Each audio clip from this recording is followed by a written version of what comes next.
Fala aí galera, que é fazer o treinamento funcionar. Meu nome é Bruno e está começando mais uma mentoria online gratuita aqui para vocês. E na mentoria de hoje a gente vai falar sobre flexão de braço, alguns erros muito comuns que várias pessoas cometem, só que são erros também muito perigosos. Pode acabar lesionando o seu aluno e lesões bem sérias. Então prestem atenção, porque a aula de hoje vai ser muito importante, porque eu vejo diversas pessoas prescrevendo e realizando exercícios de flexão de braço, que no treinamento funcional a gente chama de apoio, mas não tem muita diferença, realizando da maneira incorreta. Então a aula de hoje é muito importante. Então vamos lá, sem mais enrolação, já vamos ver o vídeo aqui que uma seguidora minha mandou, de uma aluna dela realizando a flexão de braço. Vamos observar primeiro, depois a gente faz as nossas orientações aqui, que é o que vocês querem ver, né? Então, não sei se vocês já conseguiram ver alguns erros aí, eu vou destacar todos os erros para vocês, principalmente na parte superior do tronco, mas vamos lá primeiro para o nosso protocolo. Primeiro, qual é o padrão de movimento desse exercício? E eu sei que às vezes vocês não gostam de falar sobre o padrão de movimento, fala logo qual é o erro. Mas cara, é muito importante você saber o padrão de movimento para você saber qual padrão esse exercício se encaixa. Senão, às vezes, você está passando esse exercício a mais, está passando séries, repetições a mais do que outros padrões que são o contrário desse, porque, como você sabe, tem que ser 1 para 1. O quanto de exercício que você fizer de um padrão, você tem que fazer o mesmo para o outro. Então, o padrão de movimento é empurrar horizontal. Por que empurrar horizontal? Primeiro, sempre que eu tenho um padrão de movimento de membro superior, eu vou ter ou puxar ou empurrar. Empurrar é sempre que eu distancio a minha mão do corpo ou o corpo da minha mão. E puxar é sempre que eu aproximo a minha mão do corpo ou o corpo da minha mão. Se eu estiver fazendo um movimento abaixo da linha do ombro, é um exercício de padrão horizontal. Se eu estiver fazendo acima da linha do ombro, é um exercício de padrão vertical. Se você perceber no exercício, ela está distanciando o corpo da mão, distanciando a mão do corpo, empurrar. Com a mão abaixo da linha do ombro, eu precisaria estar abaixo da linha do ombro, horizontal. Por isso, padrão de movimento é empurrar horizontal. E aí eu tenho um exercício de cadeia cinética fechada ou aberta. Como eu estou empurrando o corpo, distanciando o corpo da mão, eu tenho um exercício de cadeia cinética fechada. Por quê? Porque eu tenho a parte distal, que no caso aqui é a mão dela fixa, a mão dela não sai do lugar, e a parte proximal, que é o centro do corpo, desce e sobe. Então sempre que eu tenho movimentação no centro, com movimentação na parte proximal, com a parte distal fixa, eu tenho um exercício de cadeia cinética fechada, que é de extrema importância. Já falei para vocês que a gente precisa trabalhar a cadeia cinética aberta e cadeia cinética fechada. Então vamos lá. Primeiro erro é se destacar. Já falamos sobre o padrão de movimento e já falamos sobre a cadeia cinética. Primeiro erro é se destacar. Posição inicial da flexão de braço é uma prancha. Antes de qualquer coisa, quando eu entro na posição inicial, eu preciso ver uma prancha do meu aluno. O que eu preciso ver nessa prancha? Alinhamento entre orelha, ombro, quadril, joelho e tornozelo. Aqui no caso ela está bem alinhada. Só que eu também preciso ver um alinhamento entre ombro e mão. Então a mão tem que estar abaixo da linha do ombro. A mão não pode estar para frente, porque aqui no vídeo está um pouquinho para frente, pode olhar, ó. A mão dela deveria estar aqui, onde eu vou colocar minha seta. Não tá um pouquinho para frente. Eu vou distanciar a minha mão do corpo, vai aumentar o braço de alavanca, fica mais difícil. Então a mão sempre embaixo do ombro, nem para frente, nem para trás, nem para o lado, nem para o outro. Logo abaixo da linha do ombro. Na posição inicial, eu também preciso de contração abdominal e contração de glúteos, porque a flexão de braço ela é uma prancha e ela precisa ter uma estabilidade, ela ou ele, dependendo do seu aluno, o seu aluno precisa ter uma estabilidade do centro do corpo diante hiperextensão. Ele precisa realizar um movimento com flexão e extensão de ombro sem compensação com nenhuma outra articulação ou localidade. Então, eu não posso fazer a movimentação com os membros superiores deixando que a minha lombar hiperestenda, ou seja, ter um abdômen fraco e a lombar hiperestendendo. Então, antes de tudo, pensa assim, antes de fazer a flexão de braço, meu aluno tem que saber fazer a prancha, porque a flexão de braço é uma prancha com movimento, pensa dessa forma. Então, a posição inicial a gente precisa disso, alinhamento entre orelha, ombro, quadril, joelho e tornozelo, e aí a mão embaixo da linha do ombro. Nosso primeiro erro aqui do vídeo é exatamente esse, a mão um pouquinho mais à frente do ombro. Terceiro ponto que a gente tem que analisar muito bem, arco da mão ativado no chão. Eu falo bastante sobre arco plantar, que é o pé firme no chão para gerar estabilidade para o resto do corpo, mas aqui a gente está apoiado na mão. E a mão também tem esse arco que a gente precisa estabilizar os dedos no chão, agarrar o chão com os dedos, dividindo o peso na área da mão inteira. Maior área possível, melhor, porque a gente tem uma divisão de peso mais igual. Se eu não apoiar dessa forma, eu vou estar me apoiando na articulação do punho. E a articulação do punho é uma articulação pequena, que não está, na maioria das vezes, preparada para receber carga. Agora, quando eu faço força com os dedos, eu vou estar me apoiando não só na articulação, mas também na musculatura que está engajada ali, na musculatura que está contraída. Então, além de articulação, a estrutura articular, tendínea e ligamentar, eu também tenho musculatura, tecido muscular, participando da estabilidade do movimento. Então, prestem atenção, tudo isso é antes de realizar o movimento, para vocês terem uma noção como a posição inicial influencia bastante nos movimentos. Dessa forma, eu vou preservar o meu punho de dor ou lesão e também já vou ter uma estabilidade escapular muito maior, porque fazendo força, como o meu cotovelo está estendido, eu também já vou estabilizar um pouco minha cintura escapular. Não totalmente ainda, já vamos falar disso, mas já é uma ajuda bem grande. Então, estabilidade do arco da mão é muito importante. Vou até anotar aqui para vocês, estabilidade do arco da mão. Eu preciso ter essa estabilidade em todos os exercícios que eu for fazer de membro superior que eu preciso apoiar, beleza? Então falamos sobre a posição inicial, agora a gente vai para a execução, como deve ser feita a execução.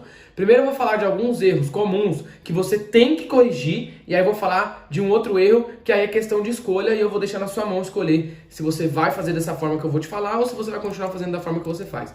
Primeira coisa, prestem atenção, aqui em cima a escápula dela está estabilizada, certo? Sem movimentação, sem adução, sem rotação interna na escápula estabilizada. Percebam como ela começa a fazer o movimento com a escápula. Ela não faz o movimento primeiro com o cotovelo e ombro. Ela começa, ó, com a escápula. Presta atenção como a escápula dela já aduziu. E ela nem começou o movimento direito. Então aqui a gente tem uma falta de estabilidade escapular grande. Eu preciso ter sempre retração escapular, ombro longe da orelha e mão firme lá no chão. São essas duas orientações que você vai dar para o seu aluno para ele conseguir estabilizar a escápula, manter o peitoral sempre aberto, realizar o movimento com flexão de cotovelo e extensão de ombro na descida, na parte excêntrica. Então, precisamos também de estabilidade da cintura escapular. Porque percebam que aqui ela já perde bastante a estabilidade. Ela começa fazendo com a escápula. E aí prestem atenção como lá embaixo as escápulas estão bem aduzidas. Essa movimentação não é uma movimentação de remada. Na remada eu tenho adução escapular. Agora na flexão de braço eu preciso movimentar cotovelo e ombro. Escápula ela faz o movimento natural dela, que é o movimento junto com o ombro. Então ritmo escapulomeral, que não tem como a gente evitar isso. Mas a neutralidade a gente não pode perder. Como eu sempre prezo aqui para vocês, neutralidade do corpo é o mais importante, porque o corpo ele foi feito para ficar dessa forma. Se é um exercício que não necessita de movimento escapular, a gente não deve fazer movimento escapular no exercício. A gente precisa muito dessa estabilidade. Então o que você vai falar para o seu aluno? Orientação. Presta atenção, isso aqui é o que eu mais falo para minhas alunas, e aí é o que dá mais certo. Ombro longe da orelha. Distancie esse ombro da orelha. Por quê? Porque na maioria dos casos, o trapézio superior ele é hiperativo. E o trapézio superior é um elevador escapular. E aí ele fica assim, ó. Todo movimento que você vai fazer de ombro, ele quer participar. Como ele é hiperativo e o trapézio medial e inferior são inativos, ele meio que manda no movimento. Você não pode deixar isso acontecer. Ombro sempre longe da orelha. Dessa forma você vai retrair a escápula e manter estabilizada, sem deixar a escápula aduzir, e aí faz a movimentação. Ombro longe da orelha, estabilidade da cintura escapular. Então aqui a gente já matou duas coisas. Estabilidade da cintura escapular e centramento articular gleno-humeral. Porque se o ombro sobe, ele está perdendo o centramento articular dele natural. Outra coisa que também pode acontecer muitas lesões, e é exatamente nisso que a gente vai entrar agora. Existe uma síndrome que a gente chama de síndrome, peraí. Tá difícil, hein? Síndrome do impacto do ombro. É uma síndrome que dói aqui em cima. Ela vai acontecer o quê? Se eu faço as movimentações com muita abdução do ombro, pode ser, se o seu aluno não tem mobilidade muito boa, uma estabilidade escapular muito boa, pode ser que o húmero pince o tendão do subescapular. Acredito que... Ou subescapular. Tendão de algum músculo do manguito rotador, certo? Eu não vou lembrar o nome agora, mas é exatamente isso que acontece. Se eu faço um exercício com muita abdução, pode ser que o húmero suba aqui e como não tem espaço dentro da cápsula, ele comece a pinçar o tendão. Se ele começar a pinçar o tendão e eu fazer o movimento, e eu fizer o movimento com o ombro sempre alinhado com o cotovelo, igual tá aqui no vídeo, pode ser que ele vá dilacerando esse tendão. E aí você vai desenvolver alguma tendinite, inflamação no tendão, alguma dilaceração parcial no tendão, vai começar a sentir muita dor mesmo, de você não conseguir nem levantar o braço. Então quer dizer que o meu aluno vai realizar, obrigatoriamente, se ele fizer dessa forma, ele vai ter dor no ombro, ele vai ter a síndrome do impacto? Não quer dizer isso. Várias pessoas fazem isso a vida inteira e não tem dor na lombar. Não, na lombar, ó. Eu falo tanto de lombar que às vezes me confundo. Mas várias pessoas fazem isso e acabam não tendo dor no ombro. Mas eu sempre vou pelo risco e benefício. Muitas pessoas falam, mas se eu abduzir mais o ombro, eu vou ter mais ativação do peitoral. Mas essa ativação do peitoral, ela supera o risco de eu ter uma síndrome do impacto do ombro? Se eu fizer o movimento da flexão de braço com o cotovelo mais fechado, mais ou menos em 40 graus, mais ou menos um palmo de distância aqui do corpo, eu não vou ter também ativação do peitoral? Vou ativar um pouco mais tríceps? Vou. Mas eu também não vou ter ativação do peitoral e vou preservar a saúde articular do ombro do meu aluno? Então assim, é sempre questão de risco e benefício. Se para você vale mais a pena a ativação muscular que ele vai ter ao invés da preservação da saúde do ombro dele, tudo bem, coloca a sua cabeça a prêmio. Agora, para mim, eu sempre vou preservar a saúde e função do meu aluno.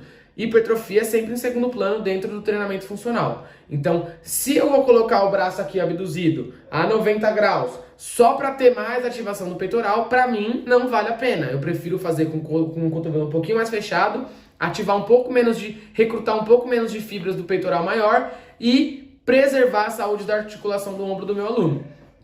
Mas é igual eu falei, é certeza que ele vai ter dor no ombro? Não, não é certeza. Mas o risco é bem maior do que fazer com o cotovelo mais fechadinho. E um segundo ponto também, quando eu afasto muito o cotovelo do corpo, prestem atenção no punho. O desvio que existe no punho em cadeia cinética fechada. Ele não está neutro, então eu não estou deixando que o braço acompanhe a movimentação do punho. Eu estou jogando o braço para o lado. Então estou fazendo um desvio radial em cadeia cinética fechada. Não estou mantendo o punho na neutralidade. Quando eu afasto muito o cotovelo, eu faço um desvio radial, um desvio unar, na verdade, desvio unar aqui, né? Um desvio unar em cadeia cinética fechada, perdendo a neutralidade do punho, e aí eu também posso desenvolver alguma lesão no punho. Então assim, é sempre questão de risco e benefício. Se para você o benefício de fazer dessa forma, a ativação maior no peitoral maior é maior do que o risco de lesão no ombro, tudo bem. Agora eu tô te dando a opção de mudar a maneira como você aplica o exercício. Fazer da outra forma que eu disse, fechando um pouquinho mais o cotovelo, preservando a articulação do ombro do seu aluno, mantendo a saúde articular, não deixando ele ter dor e ativando ainda um pouco o peitoral, menos do que do outro jeito, sim, mas a saúde articular vai estar preservada. O seu aluno não vai lesionar, não vai ter dor, vai continuar treinando com você. E aí, sempre pense dessa forma. Se você quer treinar funcionalmente, a hipertrofia fica em segundo plano. Se o seu aluno quer hipertrofia, quer porque quer, você pode deixar ele bem avisado. Ó, fazer dessa forma, eu sei que você já leu em algum lugar que ativa mais peitoral, mas tem esse porém. Você quer fazer? Aí você deixa nas mãos dele. Na maioria das vezes, seu aluno vai pensar, pra que eu vou fazer um negócio que vai doer meu ombro se eu posso fazer da outra forma? Vai ativar um pouquinho menos, mas eu preservo a saúde do meu ombro. Então assim, são muitas posições que poucos profissionais conhecem, sempre ficam fazendo muito do mesmo e às vezes não tá certo, entre aspas. Certo e errado é sempre bem relativo. Mas assim, só porque sempre foi feito dessa forma não quer dizer que tá certo. E se sempre esteve errado? Pensem sempre dessa forma, sai um pouquinho da caixinha. Não precisa ser revolucionário, mas sai um pouco da caixa para você entender o movimento do seu aluno, ao invés de ficar dando Ctrl+C, Ctrl+V, replicando tudo que enfiam dentro da sua cabeça, principalmente na musculação. Certo? Então, essa foi a nossa mentoria de hoje. Espero muito que você tenha curtido e coloque em prática as dicas que eu dei hoje, principalmente essa questão da síndrome do impacto do ombro, porque parece que não, mas acontece em muitas pessoas.